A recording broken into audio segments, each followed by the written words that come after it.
Ricardo, agradecido y bienvenido una vez más a La Ribera. Hace poquitos días hiciste un análisis donde planteabas que la cuarentena hace estallar la normalidad de las existencias productivas. Contame.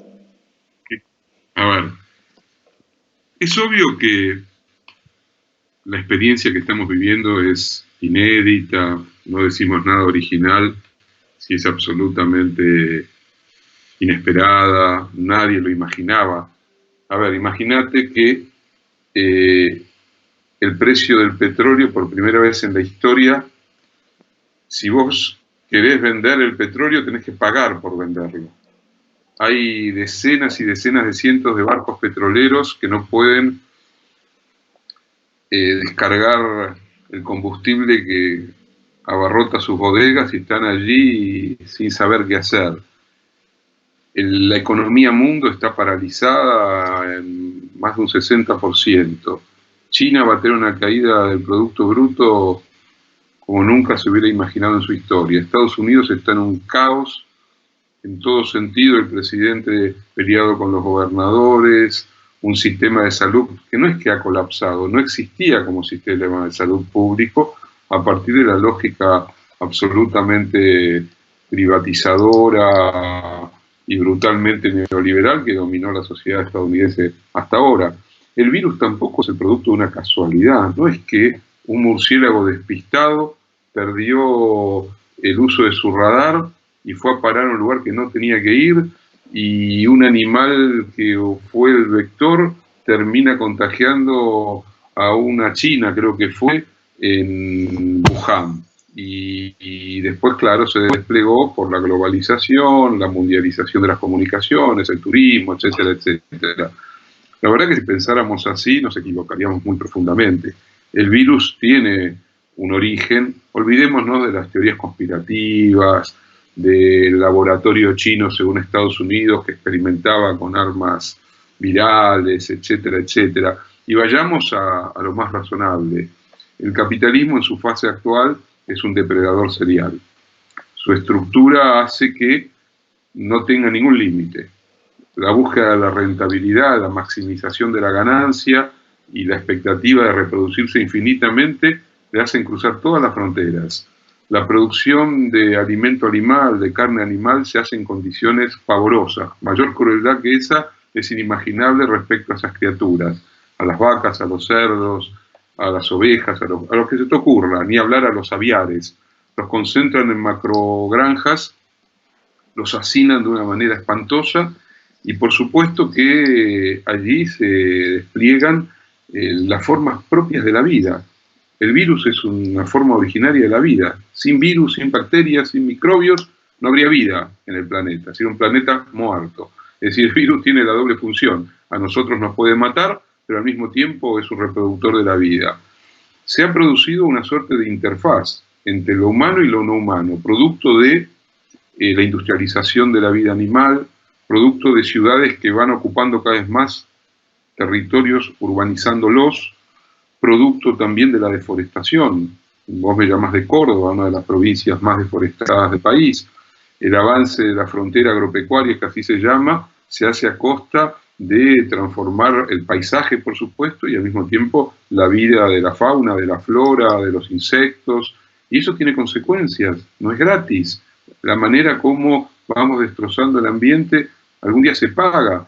Llamamos calentamiento global a lo que antes, a cambio climático, a lo que antes llamaba calentamiento global. Claro, si digo cambio climático, pareciera ser que son ritmos de la naturaleza, ciclos de la Tierra, y que cada tantos millones de años se le ocurre calentarse más o enfriarse más. Y si digo en cambio calentamiento global, estoy hablando de fenómenos de industrialización, fenómenos de hidrocarburos, de hidrógeno carbono, estoy hablando de una serie de fenómenos que están dañando la biosfera y que están dañando la naturaleza. Con esto quiero decir que estamos frente a una situación límite. Esta pandemia se veía venir. En los últimos 10, 15 años hubo una serie de pandemias con distintos nombres que atacaron a distintas poblaciones, desde el ébola en el África, que era de un contagio más limitado pero absolutamente mortal, enfermedad de los pobres africanos, pero después la gripe porcina, la aviar, etcétera, etcétera, hasta que hace poco llevó a que las autoridades chinas tuvieran que sacrificar a no sé cuántos millones de cerdos por una gripe o un virus africano. Eso generó, entre otras cosas, que aumentara el consumo de carne producto de animales salvajes, que es el mercado famoso de Wuhan, es decir, menos producción de cerdos, alimentos clave para la alimentación china, se buscó compensarlo con más alimento sacado de la pesca y la caza natural, para llamarla de algún modo. La industrialización sin freno es un enorme problema. Por lo tanto, ahí ya es un elemento. Durante 40 años las políticas neoliberales fueron vaciando la función del Estado para convertir al Estado fundamentalmente en un garante de la circulación del capital, de las mercancías y de ese enorme negocio financiero que ha transformado al capitalismo actual en un productor maquiavélico de dinero ficticio. Eso implica que, obviamente, la salud, la educación, el acceso a la vivienda, el agua potable, el estado social, que es la clave de lo que fue durante más de 30 años aquello que se llamó el New Deal, el Welfare State, o el estado de bienestar entre nosotros, fue literalmente desguazado, destruido, también liquidando derechos, llevando a la baja los salarios de los trabajadores a nivel global, pauperizando también a las clases medias, con lo que nos enfrentamos a una situación global muy compleja. Ya en el 2008 el capitalismo tuvo una crisis tremenda, que fue la famosa crisis de las hipotecas basura, que terminó de una forma paradojal, para no decir cínica. Con dineros públicos se rescataron a los bancos y las grandes aseguradoras y financieras, que fueron las responsables de los activos tóxicos y del negocio monumental, y con miles de millones de dólares y de euros se salvó a los responsables de una crisis brutal. En ese momento se hablaba que no podía ser, que iba a ser la última oportunidad, que había que cambiar las prácticas, que había que regular el sistema financiero, etcétera, etcétera. Y no solo que no se hizo nada, sino que se agudizó el mecanismo a través del cual la financiarización siguió creciendo. Junto con la financiarización, la deuda de los estados soberanos, pero también la deuda privada. Pues el neoliberalismo es básicamente un productor de deuda, porque su métier es la deuda, el crédito y la deuda, tanto para comprarse un lavarropa, una videocasetera o un Estado que se endeuda, porque es el mecanismo que hace que todas las relaciones se financiaricen y a su vez, nunca como antes, todas las esferas de la vida fueron introducidas en la lógica de la valorización, de la rentabilidad o de la economización. Esto quiere decir que lo que antes era de otro orden se convirtió en una mercancía más. La salud se convirtió en una mercancía tremenda. Eso llevó a que las inversiones de las farmacéuticas y de dispositivos médicos se hicieran solamente en aquellas zonas que les fueran rentables, con negocios increíbles, con ganancias siderales alrededor de medicamentos que les servían a ellas para ganar fortunas, pero dejando de lado la producción de otros medicamentos fundamentales, como por ejemplo para atacar la problemática que estamos viviendo. Se construyó un sistema hospitalario donde las camas de terapia intensiva se hacían bajo el sistema de just on time, es decir, tiempo ahora. Se tienen las camas de terapia intensiva que se necesitan día a día. ¿Por qué? Porque tiene un costo, si no. Y las empresas médicas no están dispuestas a pagar un costo que hace básicamente al funcionamiento de una medicina de la prevención sanitaria. Digamos, desde Ramón Carrillo en adelante, sabemos que el Estado y la salud pública es básicamente un ejercicio de prevención, que vos no necesitas tecnología de punta para atacar los problemas centrales de una población, sino que necesitas tener centros asistenciales bien repartidos en el territorio, hospitales equipados, que tenés que trabajar conteniendo, previendo, anticipando, y para eso tenés que tener una inversión en salud. En realidad uso una mala palabra, porque no es inversión, porque eso sería pensar en términos economicistas, es involucrar dineros públicos en algo fundamental que es un derecho como la salud. Por supuesto que nada de eso se hizo. Por supuesto que el proyecto neoliberal en Argentina y en gran parte del planeta supone concentración de la riqueza en cada vez menos manos, lo que ha disparado la desigualdad a un nivel históricamente nunca conocido por la humanidad. Nunca fue tan desigual la humanidad como ahora. ¿Entendés? Entonces, si vos tomás estos elementos, sí. Cerrá el concepto. Si vos tomás todos estos elementos, que hay muchos más, que podríamos estar un largo rato descifrando cómo funciona la máquina de la economía mundo del neoliberalismo, pero con esto nos alcanza para entender que esto no es una casualidad, no es un virus psicópata que nos ataca, vaya a saber por qué, a nosotros, pobres inocentes, y que es una guerra contra algo que viene de casualidad. Paradójicamente, es hacerse cargo que hay que enfrentarse con un sistema económico, social, político, institucional que no da más, Si seguimos bajo la lógica de un capitalismo que se piensa desde esta perspectiva que estoy señalando, sí, probablemente logremos sustraernos con, por supuesto, un daño significativo de modo más nuestra vida de todos los días, hasta que aparezca una cepa más fuerte, más poderosa, que nos vuelva a tomar distraídos, porque otra vez no vamos a hacer los deberes adecuadamente, porque para hacer adecuadamente los deberes tenemos que reformular muy profundamente la estructura económico-financiera del planeta. Eso significa cambiar la política impositiva. No podemos tener recaudaciones impositivas que son regresivas al 100%. Tenemos que cambiar, como decía antes, las formas de industrialización de la vida natural. Tenemos que revisar claramente el funcionamiento del Estado. Tenemos que cambiar el modo como circulan los bienes a nivel global. Tenemos que pensar muchas cosas. Ahora, si no estamos dispuestos a hacerlo, digamos, anticipemos que pan para hoy, hambruna para mañana, si no cambian ciertas lógicas de la vida.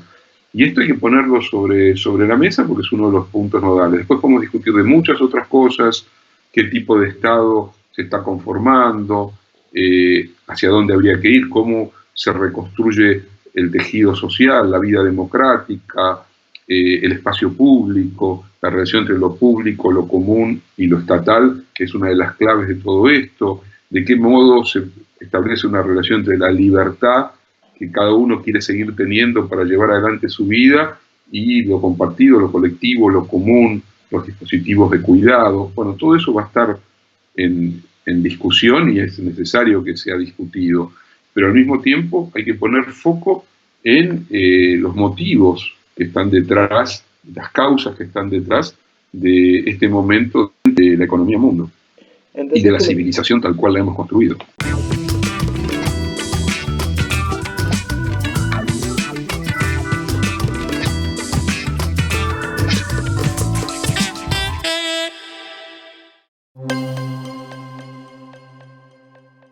¿Entendés que lo que nos está pasando en la República Argentina con toda esta cuestión política que nos permite la presencia de un gobierno que deja atrás la economía de mercado, que nos había abandonado y que nos había llevado a este escenario donde estamos? Estamos discutiendo la deuda, por ejemplo, en este escenario. Sí. Es la oportunidad para que realmente empecemos a apuntar sobre la importancia de que se modifique este modelo, pero además de sostener una estructura de gobierno que hay que hacerla fuerte para que precisamente se puedan empezar a tomar las medidas para cambiar un poco este rumbo y para ir en el sentido que vos estabas analizando recién. Para mí no hay otra alternativa, no hay otro camino. O se profundiza, yo creo que las señales que está dando el gobierno son cada día más claras.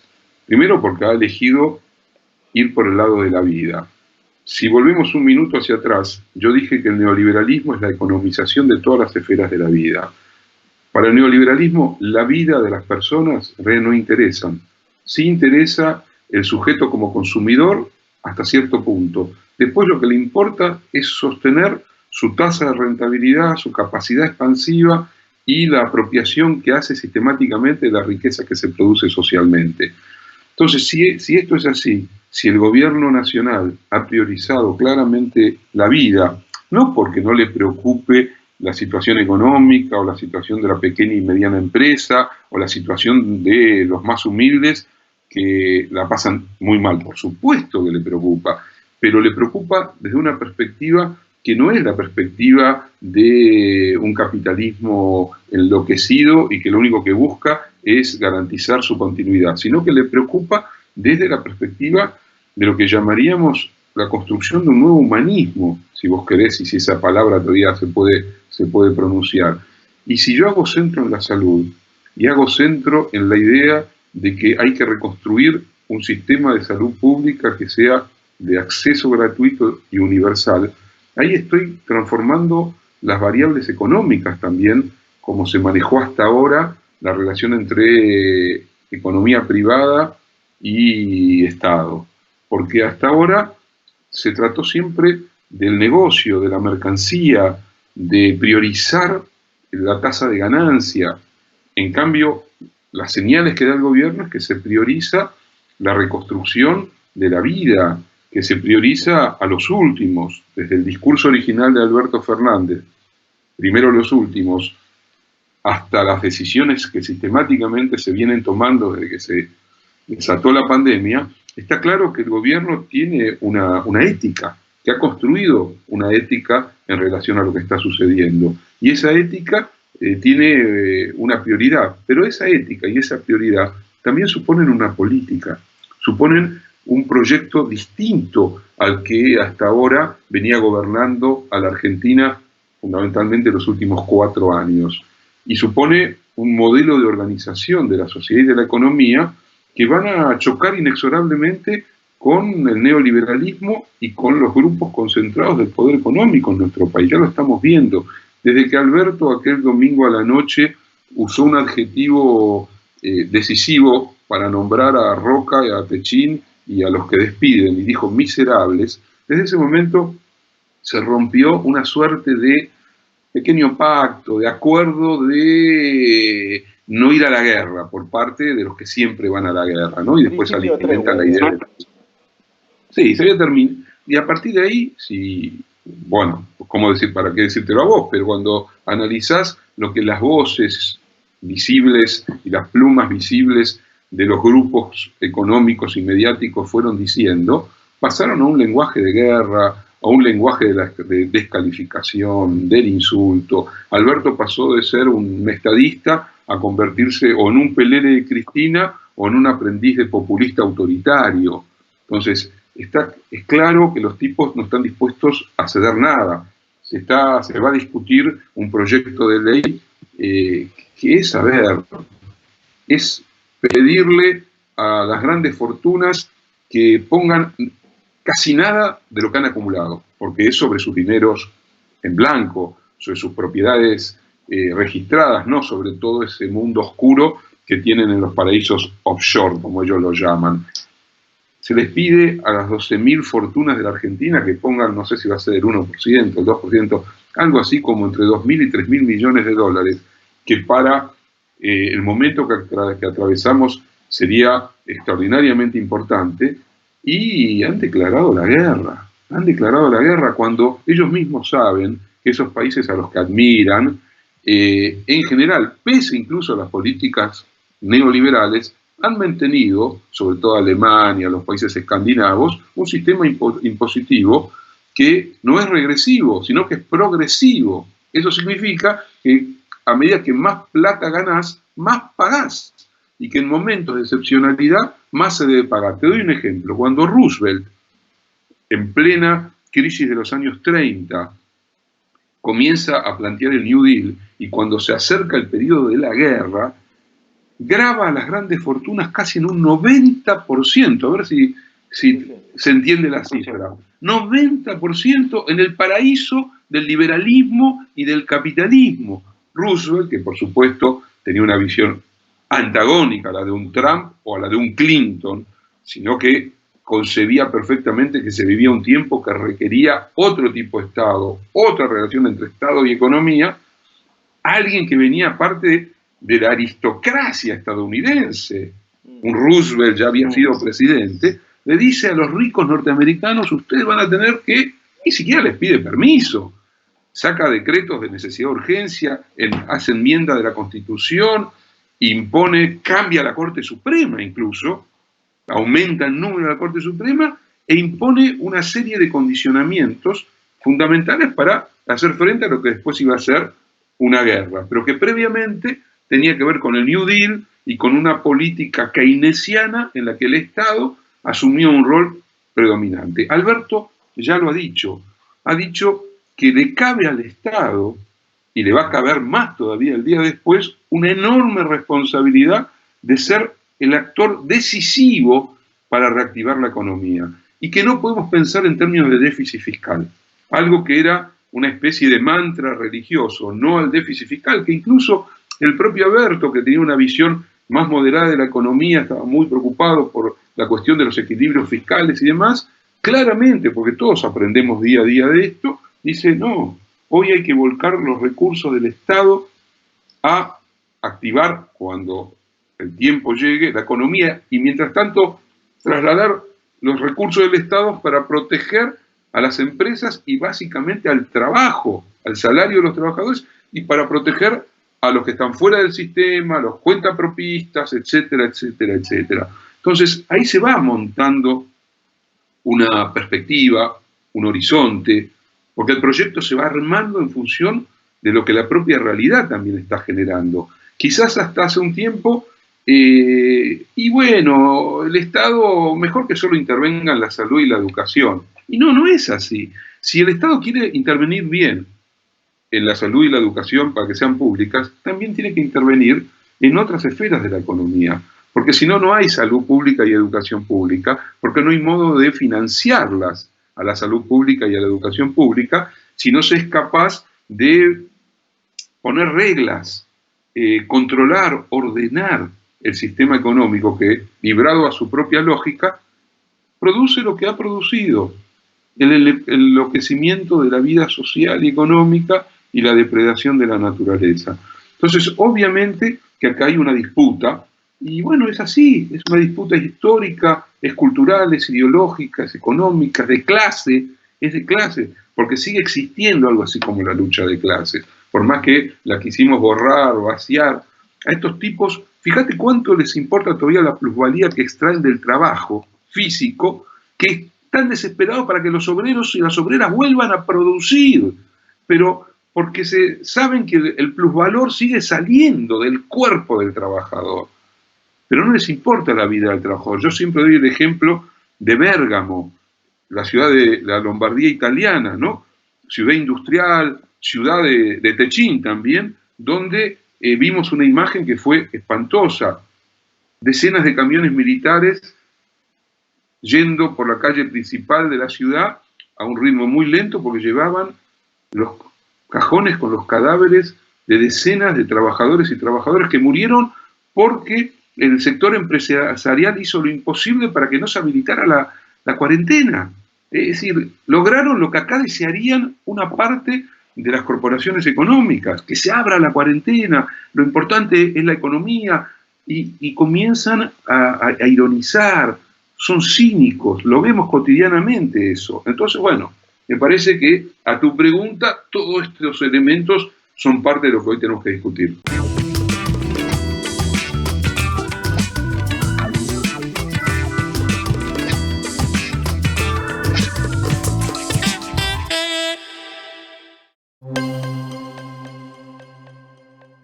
Nos proponen que vayamos al modelo de Brasil. Sí, simplemente que repitamos eso. ¿Entendés que la fortaleza está dada hoy en la comprensión por parte del ciudadano común de la muy buena decisión que se ha tomado en tiempo y en forma, y que a partir de ahí hay un acompañamiento en la mirada social para estas decisiones, al punto tal que Alberto tiene el respaldo en Córdoba del 65% de la sociedad, que siempre ha estado en contra del modelo que representa la propuesta de Cristina, de Alberto y del peronismo en general, y sin embargo hay un 65% de personas que lo está acompañando, lo está comprendiendo, pero por otro lado se está comprometiendo con sus actitudes. ¿no? Esto es masivo en todo el país. A partir de ahí creo que la fortaleza de poder seguir adelante con este proceso. A ver, yo estoy convencido que, como vos bien lo decís, una parte abrumadoramente mayoritaria del pueblo argentino no solamente que ha comprendido, sino que se ha comprometido también a cumplir con los protocolos, a hacer la cuarentena, a comprender que no es un capricho del gobierno, a acompañar también el hecho de que el gobierno se ha ocupado específicamente de volcar recursos para atender las demandas más acuciantes de una parte significativa de la sociedad. Por supuesto que por eso también reaccionan como reaccionan, porque ven el peligro de un crecimiento en la capacidad de interpelación de Alberto Fernández a la sociedad, ven cómo su liderazgo se consolida, ven de alguna manera que ha sabido construir una cercanía en relación a la sociedad que no es fácil, que desale espontáneamente y que sin embargo ha encontrado una empatía muy significativa. Pero eso da optimismo, da para esperanzarse. Sobre todo a mí me preocupa mucho el día después. Esto va a pasar. Ojalá que sigamos amacetando la curva de crecimiento. Cada muerto es un dolor inmenso. Eh, murió acá en la ciudad de Buenos Aires. Cada uno siente que la muerte de otro es un espanto, pero no es lo mismo entrar en una locura como la de Estados Unidos o la de Brasil o la que atravesaron Italia y España, que poder, con toda esta construcción que se está haciendo desde el gobierno, pero también desde la misma sociedad, una contención del virus. Y creo que si logramos salir con el menor daño posible, sabiendo que va a haber daño y que ya hay daño, pero si logramos salir con el menor daño posible, ahí hay un activo social, político, cultural, muy importante, porque se trata también de reconstruir las redes de solidaridad.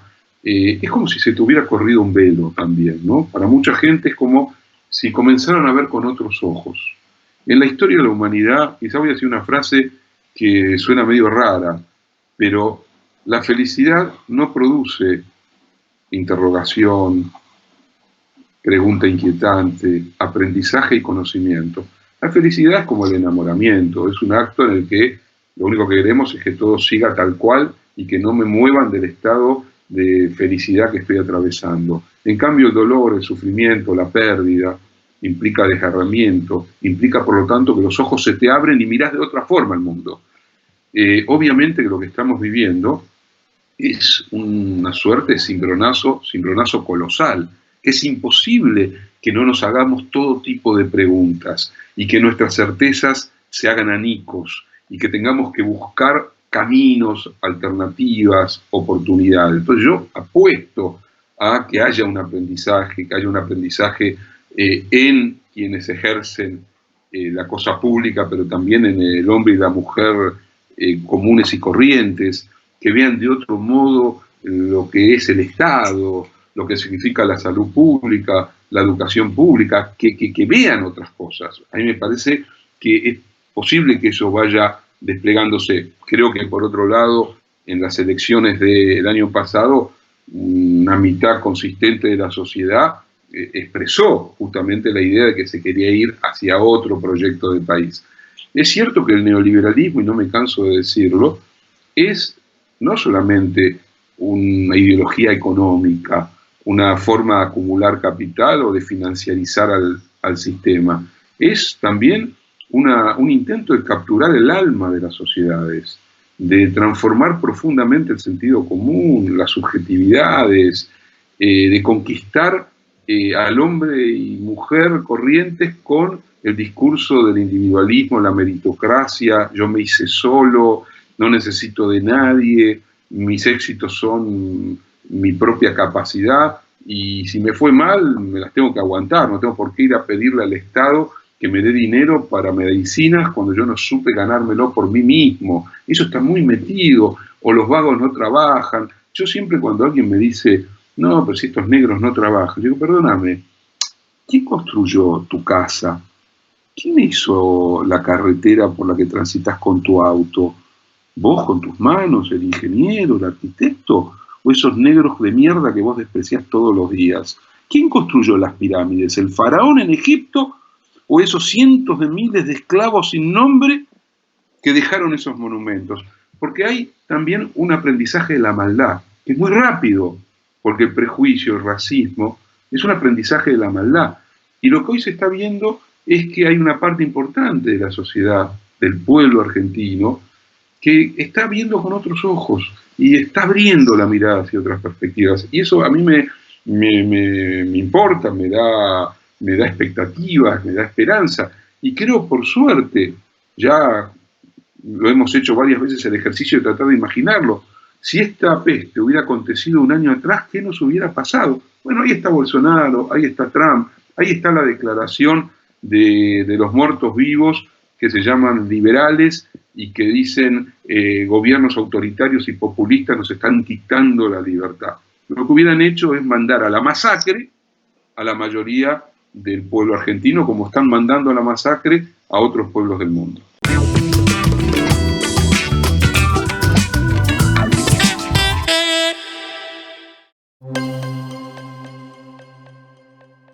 Por suerte la gente está tomando conciencia de lo que vemos de trabajos periodísticos serios y responsables y no amarillistas en Buenos Aires que muestran la realidad de una manera que está comprometida con lo que va sucediendo, así lo van indicando. Te dejo la última.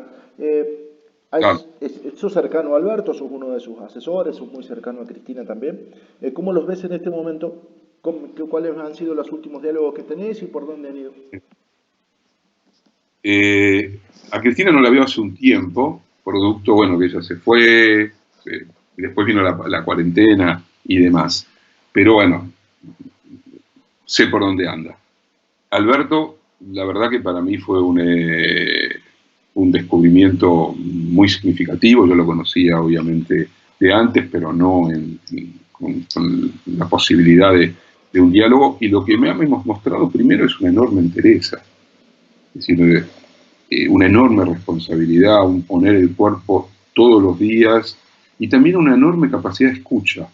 Alberto es un tipo que le interesa lo que vos le estás diciendo, que le interesa tus opiniones, que le interesa escuchar en un consejo distintas voces y si tiene que pensar la epidemia, escuchar la voz de los que saben, después hacer algo con eso que le cabe a él, porque la responsabilidad finalmente es la de él.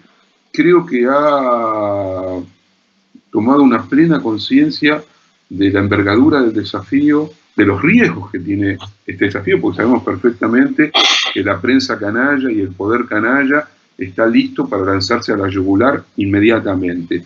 Que un error, que podés cometerlo, como aquel viernes en el que se produjo el equívoco de los cobros de jubilaciones a Huache y un gentío enorme se aglomeró en los bancos, porque es parte de un aprendizaje cotidiano, porque el problema es que el aprendizaje cuesta sangre, sudor y lágrimas.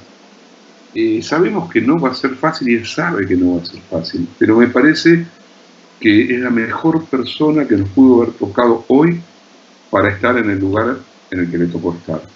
Y hay que estar, sobre todo, muy satisfechos de que esa persona, a su vez, le importa enormemente la cercanía con la sociedad y con el pueblo, y que finalmente el día después será una democracia del pueblo y participativa la que tendrá que acompañar las transformaciones imprescindibles que requiere de cara al futuro la vida social y económica argentina.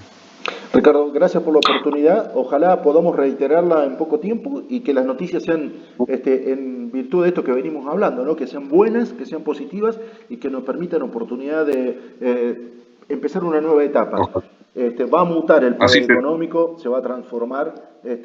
Seguramente no va a ser sencillo lo que viene, pero lo importante es generar conciencia, ayudar a que la gente lo comprenda y que podamos mostrar otra cara desde la comunicación que nos ayude a pensarnos sobre todo. Un placer haber conversado con vos, un cariño enorme siempre a Río Cuarto, mi estación de escala para mis amadas sierras cordobesas. Abrazo enorme y a cuidarse y a seguir. Es muy importante lo que hacen aquellos que están trabajando en una comunicación genuina, democrática y honesta y verdadera. Así que abrazo grande.